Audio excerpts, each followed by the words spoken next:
Hola, muy buenas tardes. Estamos en su programa Salud TV con un gran ánimo hoy en un día miércoles 10 de agosto. El tema que vamos a tocar hoy, muy interesante, vamos a hablar del narcisismo. Veamos la siguiente cápsula y al regreso conocemos a nuestros invitados.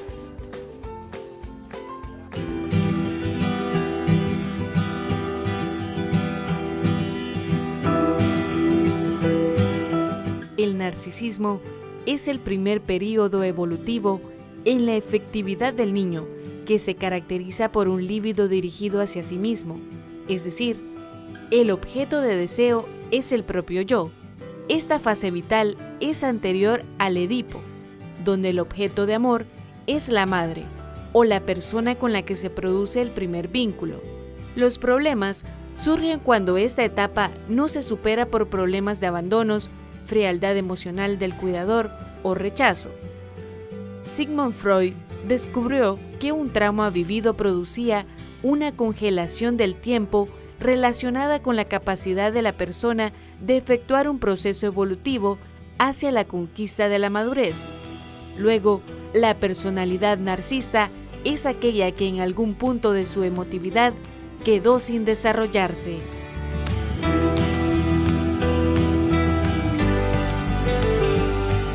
Bueno, y en el transcurso del programa vamos a ir aprendiendo que esto no es una enfermedad del sistema nervioso y ya van a ver por qué.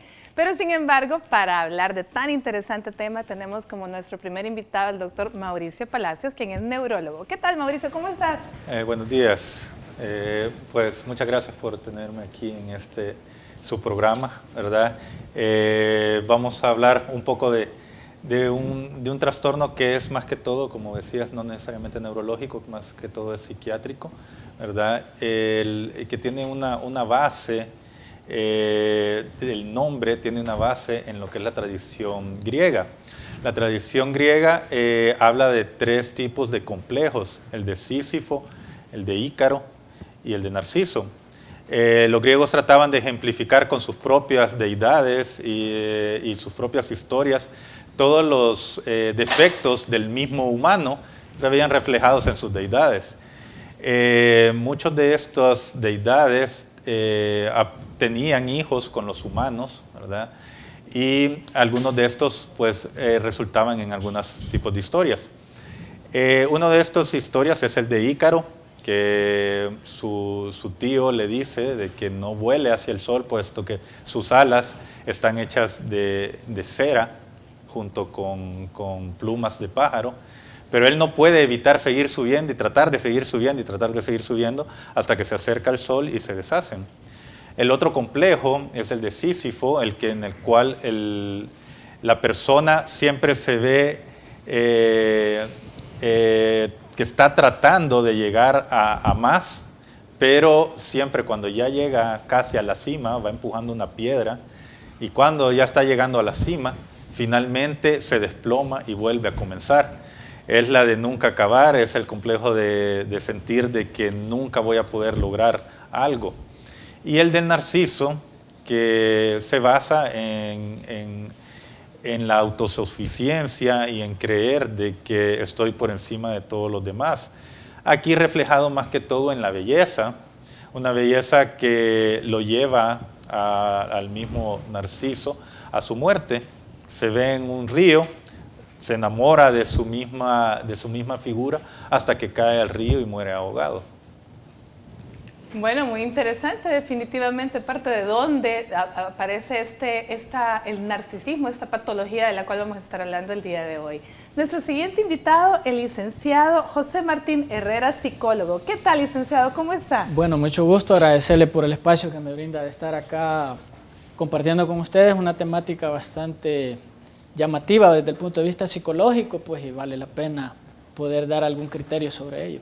No, y es muy interesante porque ya vamos a ir viendo que todos tenemos un poquito de narcisista, ¿verdad, doctora? Y para eso tenemos también, para hablar de ello, la doctora Luz María Durán, nuestra psiquiatra muy querida. ¿Cómo está, doctora? Gracias, doctora. Muchas gracias por la invitación. Y como decía aquí los otros panelistas, pues este es un tema bastante interesante.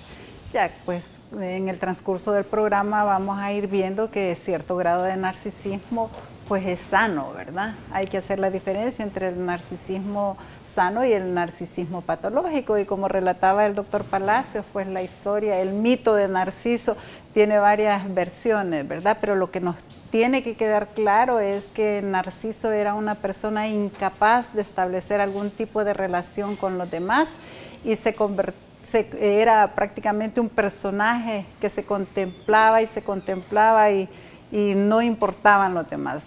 Hasta cierto punto podríamos decir, es ahí como que el origen del egoísmo. El origen del egoísmo, muy bien. Licenciado, ¿cómo reconocemos a una persona? Porque es típico que siempre hay que hablar, no, es que fulano es un gran narcisista. ¿A qué no se refiere la gente? ¿Por qué? ¿Cuáles son los atributos que se le ven a una persona por la cual se le atacha de ser narcisista? Bueno, quizás en primer lugar irnos al origen, ¿verdad? Aparte de lo que ya los panelistas dijeron, la parte histórica, pero también hay una causa que genera este trastorno de personalidad, como es cuando el niño está en la etapa cuando está en las etapas de la infancia, el niño en su desarrollo pues va generando una serie de actividades de exploración del medio, del alrededor de él. Y básicamente el niño demanda atención, demanda ser calificado, demanda ser atendido por sus padres en este caso.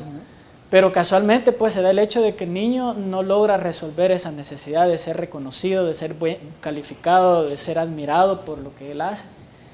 Porque los padres lo pasan desapercibido, y más cuando la conducta es bien repetitiva, más cuando esa actitud se repite mucho. Entonces el niño busca la manera de cómo encontrar una forma de cómo ir tratando de llamar la atención de sus papás. Entonces de por allí comienza a generarse todo un sentimiento, toda una fuerte emoción y un comportamiento de tratar de ver cómo hace para llamar la atención. Incluso hay quienes que hasta asumen padecer ciertas enfermedades porque consideran que la forma de actuar narcisista y simular que tienen algunas enfermedades pueden atraer la atención de sus padres o de los que están a su alrededor.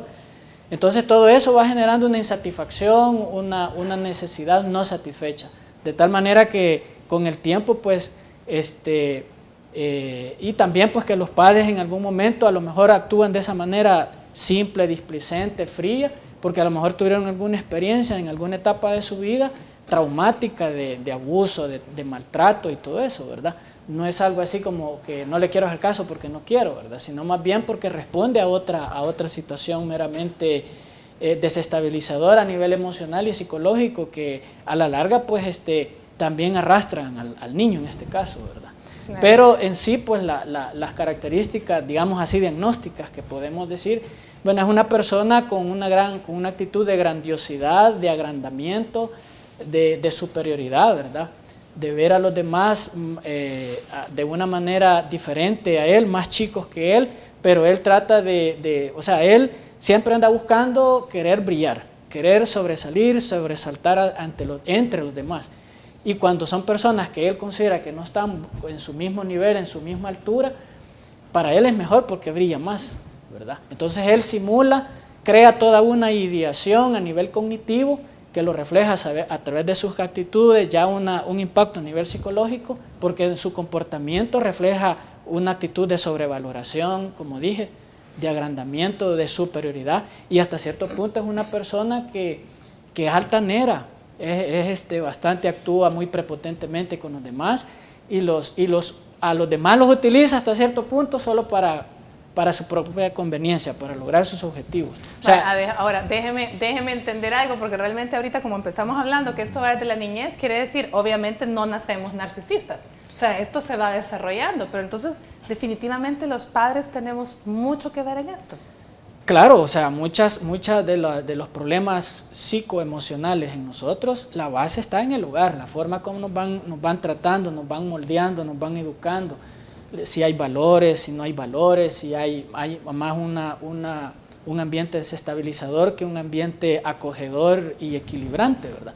Dependiendo cómo se torne el ambiente familiar, cómo son las relaciones interpersonales entre los padres, la relación que hay entre padre e hijo y viceversa, y la forma, sobre qué bases, pues si se está inculcando valores, si se está inculcando y llenando la parte espiritual, principalmente, ¿verdad? Porque la parte espiritual es bien importante en el desarrollo de la personalidad de todos nosotros, pues.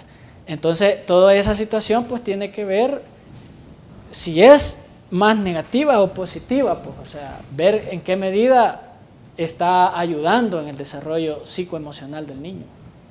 Bueno, muy bien. Yo creo que vamos a ir a una pausa comercial y al regreso venimos a hablar un poco sobre la diferencia entre lo que es una personalidad narcisista a un trastorno narcisista. Ya volvemos.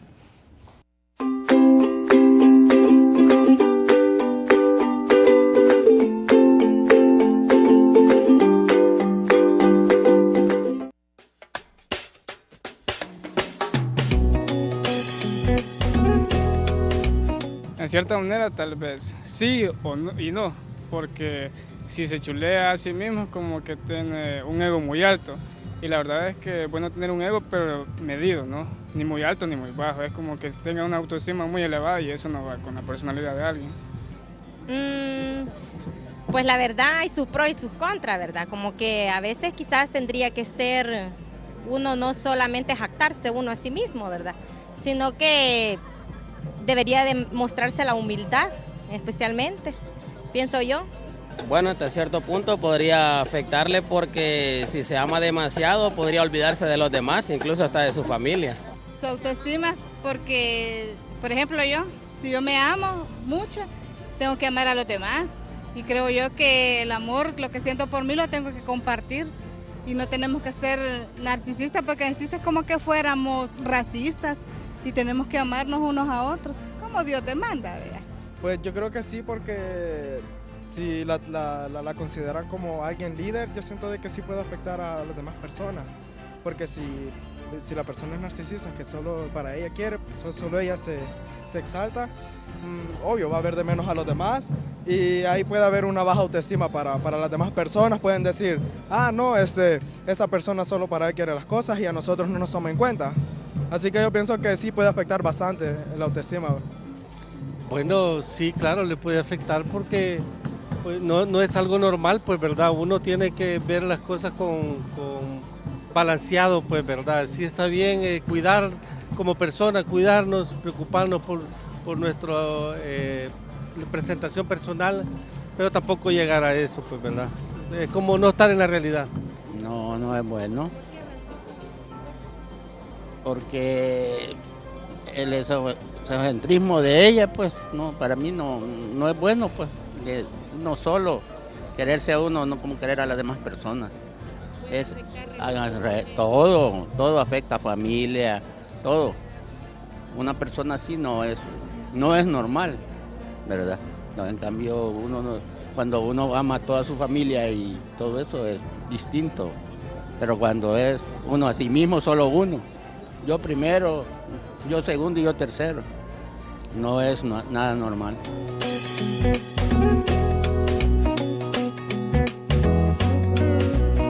Mi abuelita decía como el asadón, solo para adentro, solo yo, solo yo.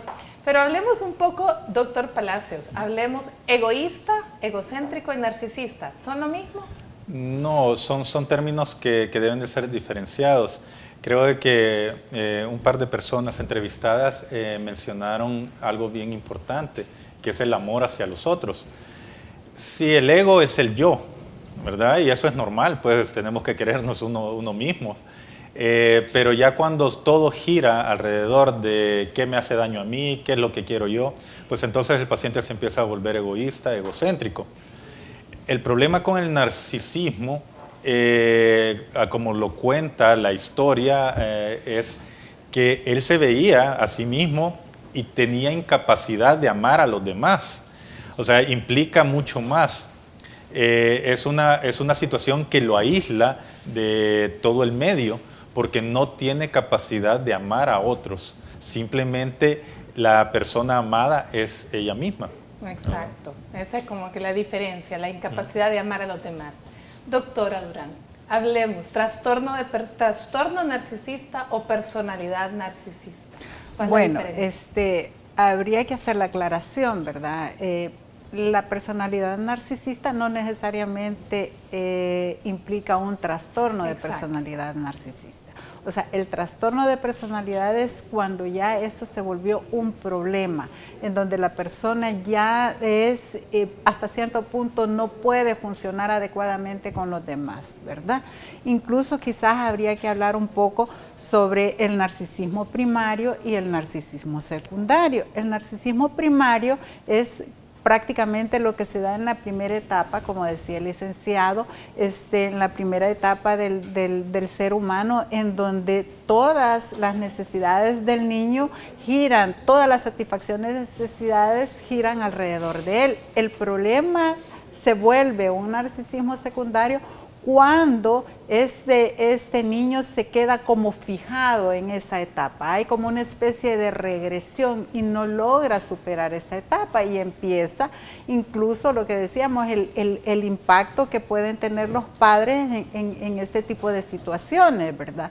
Algunos niños son producto, han sufrido maltrato, descalificación, por lo que explicaba el licenciado, o incluso hay padres que sobrevaloran las cualidades de sus hijos, y es ahí donde empieza el narcisismo, porque el narcisista lo que hace es sobrevalorar sus capacidades, se cree el más guapo, se cree el más inteligente, se cree con capacidades especiales. Entonces habría que hacer como la diferencia en todo esto, pero un poco de narcisismo no es malo, y se habla de lo que es el narcisismo sano y lo que es el narcisismo patológico. Es que por eso le preguntaba al licenciado, porque realmente las mamás somos especialistas en aras de que nuestros hijos tengan una buena autoestima. Siempre estamos, no, mi amor, tú podés, tú sos esto, tú sos aquí, tú sos allá, el más lindo, y siempre las mamás vemos a nuestros hijos como el más lindo, el más inteligente, el mejor en todo lo que hace, ¿verdad? Entonces, pero sigamos, licenciado. La cuestión es esta, ¿verdad? Se supone que en el periodo evolutivo de la personalidad, ok, nosotros que somos las figuras más importantes para nuestros hijos, pues tenemos que reforzar su autoestima, porque la autoestima tiene mucho que ver con esto. O sea, el tener una buena autoestima no quiere decir que soy narcisista. Exacto. Explicando y aclarando nuevamente, ¿verdad? El narcisismo es cuando ya, el trastorno narcisista de personalidad es cuando ya las características de personalidad, las cualidades de la persona ya rayan con lo patológico.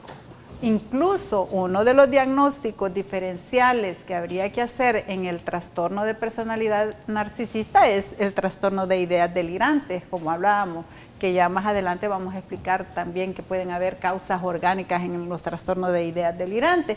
Pero, insisto, no por esto no vamos a dejar de trabajar con nuestros hijos en la autoestima, pero hay que ir observando si esa autoestima ya va sobrepasando los niveles normales. Debe haber un equilibrio. Ese es el punto, de que a veces hay una pérdida del equilibrio. Y generalmente el narcisista suele rodearse de personas que son inferiores a él. ¿Por qué? Porque como surge una especie de temor a sentirse opacado, entonces, claro, con personas inferiores a él, él brilla. Él siempre va a tratar de ser la persona más llamativa. Y tienen mucho miedo a ser, hasta cierto punto, que les contradiga.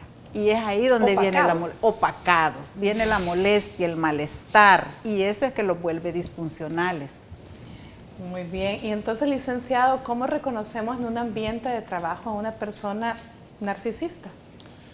Bueno, yo considero que para determinar si es narcisista tendríamos que ser muy observadores y tener conocimiento sobre el asunto. No es de solo decir y etiquetar a la persona solo porque ya escuché que es narcisismo y sobre esa base me voy a ir para etiquetar a una persona. Exacto. No se puede, o sea, estaríamos siendo un poco irresponsables.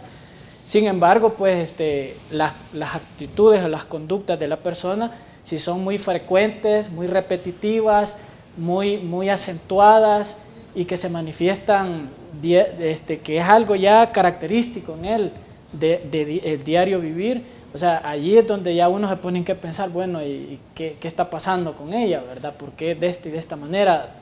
Asumiendo las actitudes o los comportamientos que un narcisista puede tener, pues sí, sobrevaloración, prepotente, altanero, que le gusta llamar la atención, que le gusta ser el centro de atención, que le gusta ser una persona grandiosa, agrandada, brillar ante los demás, que se aprovecha de los otros para beneficio personal. O sea, ver si esas características conductuales o de comportamiento suelen manifestarse en él frecuentemente, que casi a diario. Entonces ya hay de ir pensando si es narcisista o qué, ¿verdad? Pero de primas a primeras considero yo que sería muy irresponsable, pues, etiquetar a una persona. No, definitivamente, yo sé que no es para catalogar a alguien. El punto aquí es que una persona narcisista, realmente con un trastorno de personalidad narcisista, no consulta.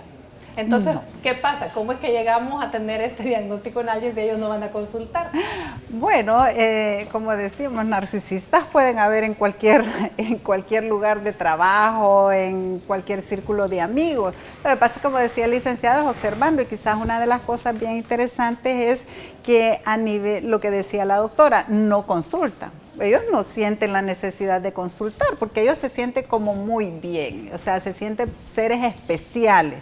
De hecho, se dice que el 1% de la población padece de un trastorno narcisista de personalidad, y en la población ya médica, que ya tenga cierto diagnóstico, anda entre el 2 y el 16%. ¿Más frecuente en quién? En hombres. Al fin, del 50 al 75% es más frecuente. Pero yo pensaría que hay una razón de esto. Ajá.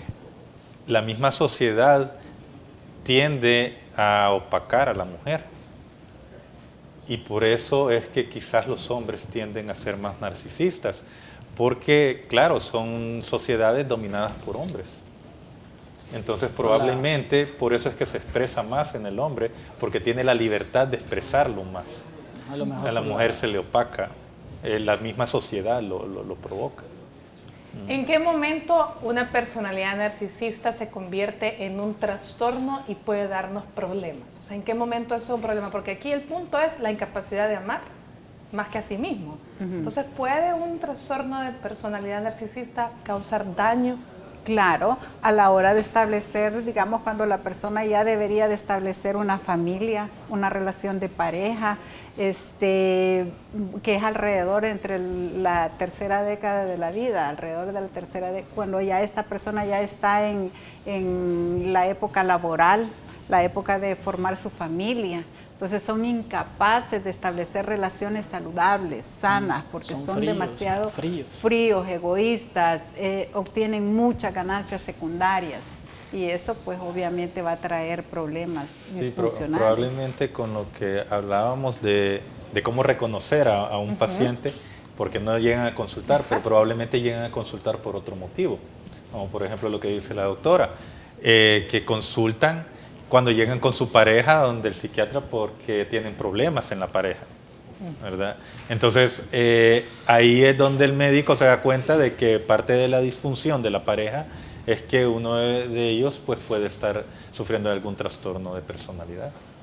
Ahora bien, Mauricio, ¿esto tiene una base neurológica, algún problema en el cerebro, en el sistema nervioso?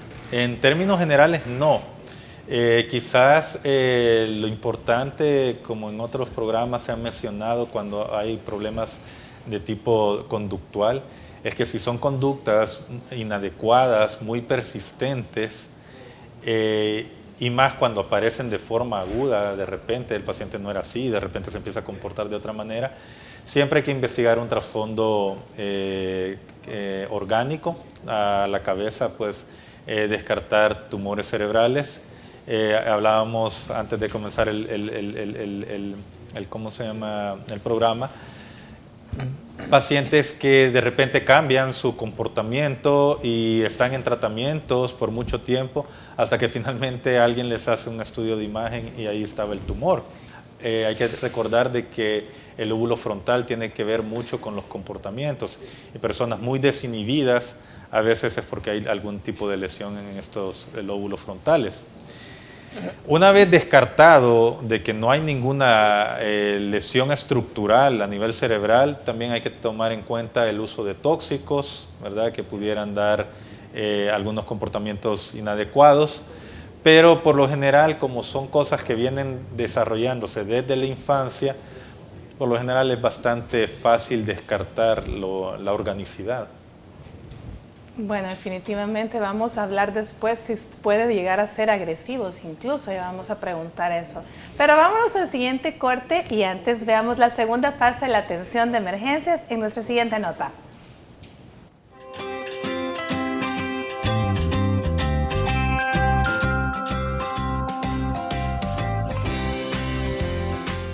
Después de haber realizado una evaluación primaria completa y exitosa de primeros auxilios, y estando seguros que no existe problemas con las vías aéreas, ventilación y circulación del afectado, entonces debe pasar a la segunda fase de atención.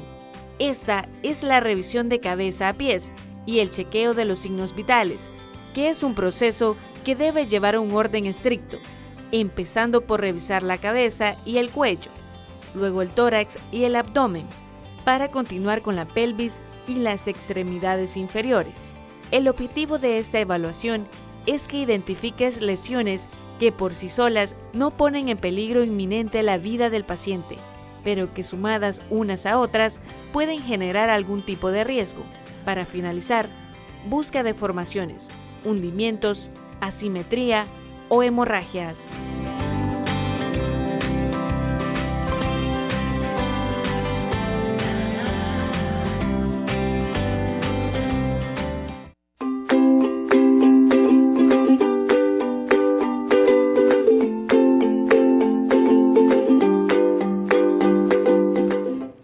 Buen provecho a usted que está almorzando y gracias por permitirnos estar ahí con ustedes.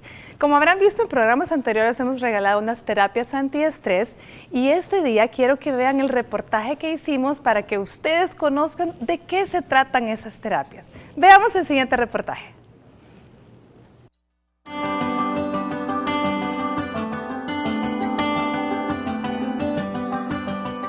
Hola amigos, nos hemos venido a Stress Center a conocer esas famosas terapias antiestrés que día a día durante la semana se regalan en el canal, ahí durante el Salud TV, para que veamos de qué se tratan.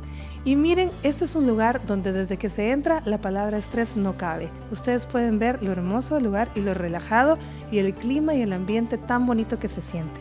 Acompáñenme a conocer el lugar y a ver las famosas terapias.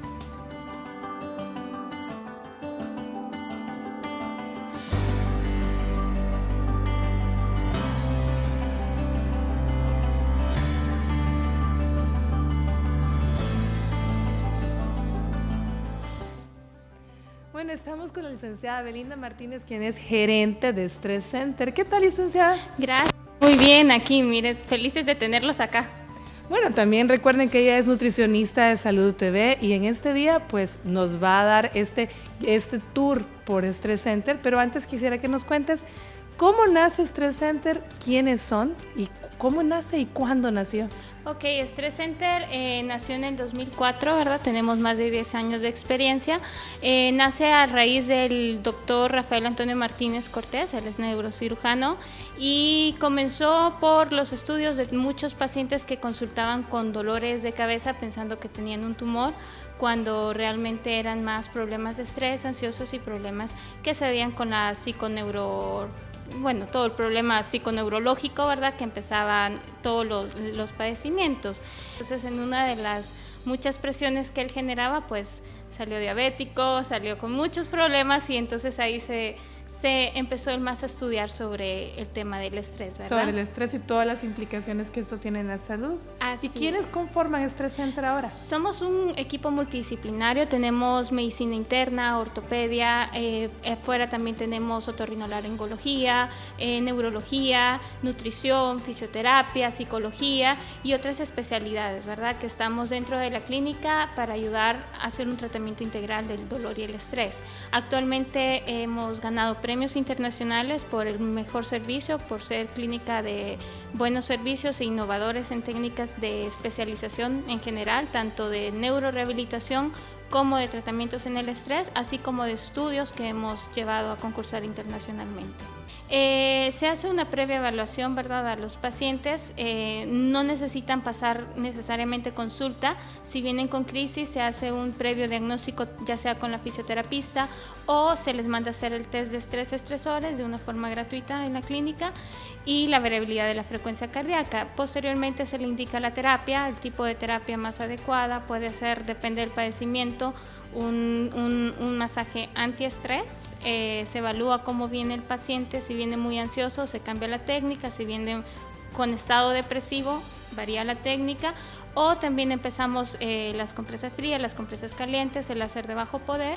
Si hay necesidad, si hay mucho dolor, si hay mucho espasmo, entonces se va evaluando para ver qué tipo de equipo utilizamos en estos pacientes. Pero también hay otros tipos de terapias. Hay para pacientes con pie diabético, hay para problemas nasales, ¿verdad?, de sinusitis, hay terapias para hidroterapia, ¿verdad?, ya sea de rehabilitación, o también masajes dentro del agua, que son otras técnicas, y todo lo que consiste en la neurorehabilitación. Tenemos alianzas con gimnasios porque llevamos los 3 pilares, ¿verdad? Buen pensar, buena nutrición y buen ejercicio. Bueno, y definitivamente esos son los pilares que Salud TV trata de educar día con día, que es lo básico para que nos mantengamos en buen estado anímico.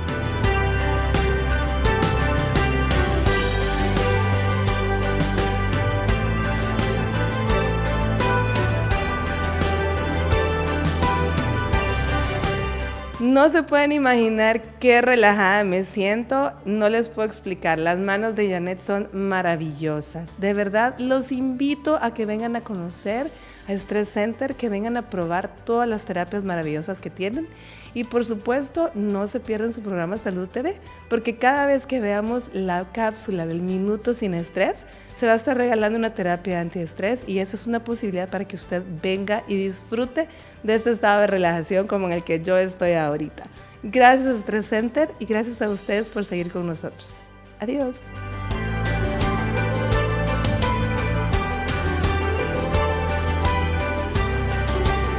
Y ya vieron que acto seguido de ese día me fui a dormir, eso estuvo súper relajante. Así que usted no pierda su sintonía con nuestro programa, porque 2 veces por semana más o menos, cuando usted vea la cápsula del Minuto Sin Estrés, se van a estar regalando tanto en redes sociales como en vivo. Así que no se lo pierdan. Nos vamos a una pausa comercial y volvemos con más de Salud TV.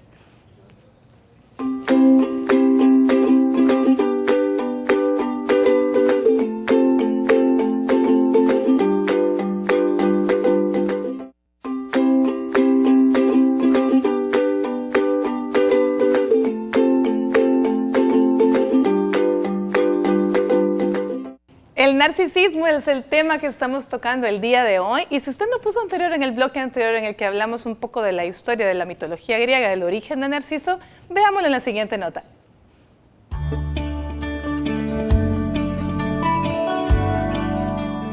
Existen muchas versiones de la mitología sobre Narciso, pero en la historia helénica se cuenta de una joven elfa que amaba a Narciso, pero es rechazada cruelmente por él.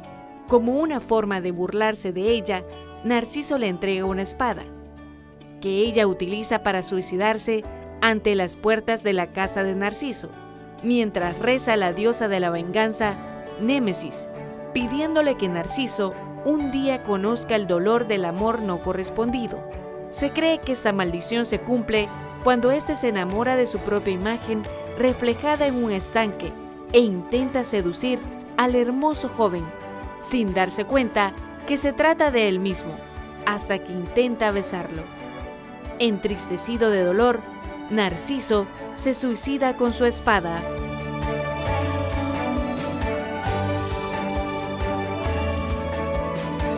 Bueno, y ahí está un poco, y esa historia, si quiere volver a leerla, está en redes sociales. Pero entonces hablemos ahora, licenciado, ¿cómo puede afectar a la familia, a los que están alrededor de esta persona que tiene, valga la redundancia, una personalidad narcisista? Bueno, como dijimos al inicio, pues el narcisista tiende a ser muy exigente, muy perfeccionista, le gusta brillar ante los demás, es una persona que demanda mucha atención hacia él, que le gusta sobresalir, y en ese afán puede al no ver realizada esa necesidad en él, que no la satisface, puede generar una frustración, una actitud frustrante, y tras la actitud frustrante puede generar una actitud agresiva, violenta, y puede irrumpir la paz, puede irrumpir el ambiente armónico y de tranquilidad que pueda existir en el hogar. Cuando se trata en este caso de un papá o de una mamá en su defecto, pues que pueda estar teniendo esta problemática en su personalidad, ¿verdad? Eso obviamente pues una actitud agresiva altera pues el estado emocional y psicológico de los demás miembros de la familia, pues, y eso puede llevar a situaciones bastante delicadas, en el sentido de que hasta puede haber un desquebrajamiento de la relación cuando esta situación es muy repetitiva y trasciende a niveles muy delicados en el ambiente familiar, pues puede llegar a una separación, puede darse el caso de eso, pues. Y como también los narcisistas no consultan, o sea, porque ellos en su afán de que ellos están ensimismados y con una actitud obsesiva hacia ellos, que ellos están en la razón, que ellos están encuadrados en una ideación cognitiva con respecto a su persona, que ellos están en lo correcto, y ellos por no ser cuestionados, por no ser argumentados por otro, huyen a una atención psicopsiquiátrica, si lo queremos ver así. Entonces, porque no les gusta llegar al vacío, al trasfondo de su verdadera realidad, donde se dan cuenta que lo que aparentan ser no son, porque es simplemente una apariencia, pues. Pero ellos la creen, que la idealizan tanto que se la creen que así es, que es real lo que ellos proyectan ante los demás. Excelente. Ahora bien, doctora, hemos hablado que definitivamente ellos no consultan per se, pero que probablemente quien va a consultar es una pareja, ¿verdad? O una familia en su defecto, que está tal vez siendo, llamémoslo, destruida por este tipo de personalidad. Ahora bien, ¿existe algún tipo de tratamiento para estas personas? Realmente, como decíamos, medicamentos así no como tal, pues no es que van a llegar a consultar y le vamos a dar un medicamento. También habría que tomar en cuenta, digamos, si es la pareja la que busca ayuda, y como aclaraba el licenciado, pues los pacientes realmente no tienen autocrítica de su problema. Esa es quizás una de las cosas más interesantes, ¿verdad? Que no hay autocrítica de la problemática. Entonces ellos creen que los demás son el problema y no ellos, ¿verdad? No, y si además le agregamos que no tienen la capacidad de amar a los demás, o sea, ¿por qué voy a ir a una terapia si yo estoy bien? Así es, o sea, entonces es donde vuelven disfuncionar las relaciones, como dije al inicio, tanto familiares, de pareja, social, incluso laboral, ya no se diga, ¿verdad? No es agradable tener a un narcisista de compañero de trabajo, y mucho menos si llega a un puesto de una jefatura. Entonces, de eso tenemos que tomarlo en cuenta. Otra de las cosas es que muchas veces se utiliza de forma peyorativa el sinónimo de narcisista, y tenemos que ser cuidadosos en eso. Hasta bromas hacemos cuando los amigos, no, si es que hoy ya no te llamas fulanito, hoy te llamas Narciso, y le ponemos el apellido, ¿verdad? Pero eso es a veces de forma coloquial. Pero sí, cuando el trastorno está, pues es un poco complejo. Pero terapia de ayuda. Tendría que hacer una especie de terapia conductual, ¿verdad? Porque como decimos, si él quiere, si tuviera la autocrítica y la disposición emocional de aceptar la ayuda, cosa que es bien difícil. Casi siempre este tipo de personas terminan separándose, divorciándose, cambian cada cierto tiempo de trabajo, son personas inestables. Nunca están conformes con lo que tienen, siempre quieren más, porque creen que consideran que merecen más. Que merecen más. Y el asunto es que...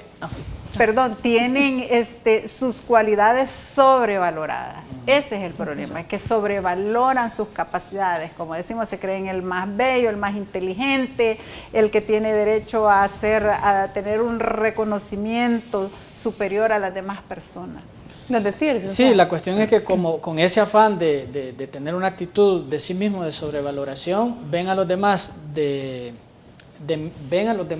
una forma más pequeña que ellos, los descalifican obviamente, y ellos son personas que siempre andan buscando el éxito, el desafío, que vaya encaminado a situaciones que a ellos los van a hacer más brillantes y más grandiosos con el resto de las demás personas, porque a ellos lo que les interesa es la atención que les ponen, o sea, el llamar la atención, el ser reconocidos, el ser nombrados, el ser digamos hasta publicados, pues, para que todos sepan quién es, ¿verdad? Entonces en ese afán ellos ellos se vuelven unas personas frías, sin sentimientos, aparentan ser unas personas sin sentimientos y frías. Ahora, el problema aquí, tienen un problema grave en su autoestima.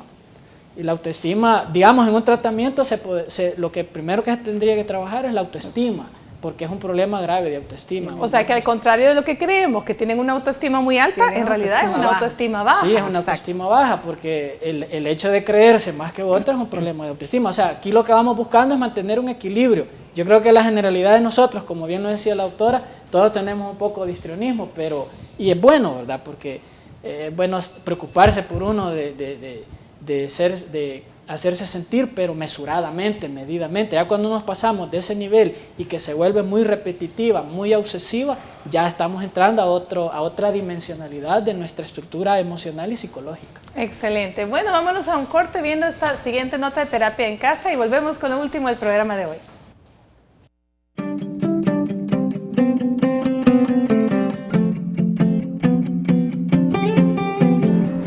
Es muy difícil que un narcisista acuda a terapia, ya que los sentimientos de grandeza defensiva están en primer plano.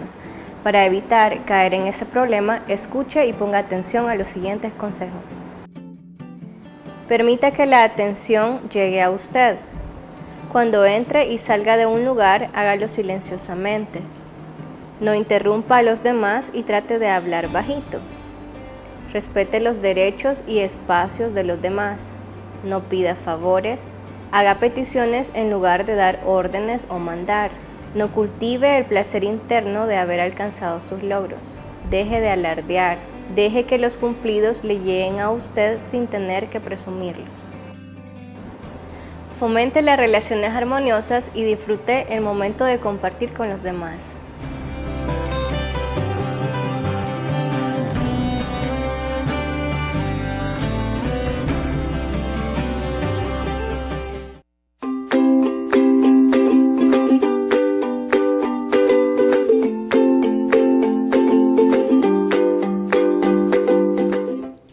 Se nos terminó el tiempo, el doctor Palacios nos va a revelar su conclusión del tema, dice.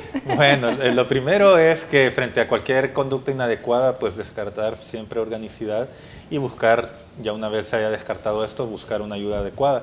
Y lo otro, hablábamos ahora mismo, la historia está basada en algo que describe todo el cuadro clínico.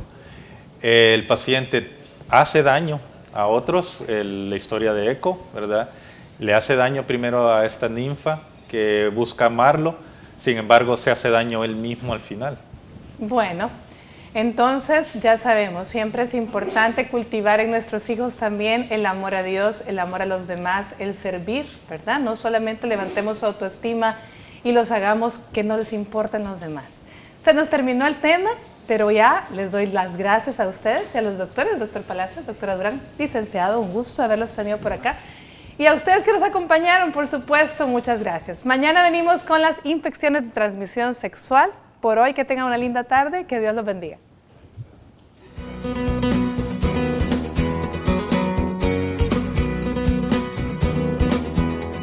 Algunos expertos conciben la personalidad como un continuo que va desde la normalidad hasta un trastorno o patología. Así, se encuentra un punto medio y se le denomina narcisista saludable al que combina autoconfianza y empatía con el prójimo. Muchos de los psicólogos que han estudiado este trastorno han encontrado casos en que el sentimiento de grandiosidad es fomentada por los padres, donde se contempla al niño con una veneración excesiva y se le inculca una magnificación de sus aptitudes desproporcionada con respecto a los logros evolutivos naturales del desarrollo, que le llevan a la formación distorsionada de autopercepción. Por eso, es importante que usted como padre no sobrepase los límites para demostrar el amor a sus hijos. Edúquelos como ser social, respetando a los demás.